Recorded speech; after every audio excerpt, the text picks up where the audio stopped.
Katika upepo wa majira ya vuli, anga la Teherani lilijaa sauti za askari wakipiga saruti kwa heshima kuu. Jua lilikuwa linapambazuka juu ya paa la chuo cha amri na uendeshaji cha jeshi la Jamhuri ya Kiislamu ya Iran, Darfus, mahali ambapo historia na heshima hukutana na silaha kubwa zaidi ni maarifa. Jemedali Luteni Jenerali Aqil Mustafa Mahdi, rais wa chuo cha ulinzi wa taifa cha Iraq, alikanyaga kwa utulivu katika ukumbi huo wa hadhi akiwa na msafara wa maafisa waandamizi kutoka Baghdad. Machoni pake kuling'aa shukrani na kumbukumbu za msaada wa dhati ambao watu wa Irani waliwahi kuwapa ndugu zao wa Iraq katika nyakati za majaribu.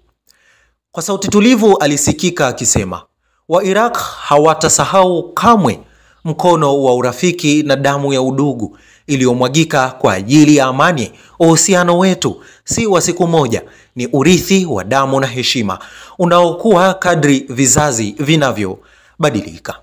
Mwisho wa kunukuu. Ziara yake katika Darfus haikuwa ya kawaida. Alitembelea vyumba vya masomo vilivyojaa sauti za wanajeshi wachanga wakijifunza mbinu za vita. Alikanyaga katika kituo cha mazoezi ya kivita ambapo ramani za uwanja wa mapambano ziliwekwa juu ya meza za chuma, na akisimama kimya mbele ya jumba la kumbukumbu la kijeshi akitazama silaha zilizopumzika zenye hadithi za ujasiri na kujitolea.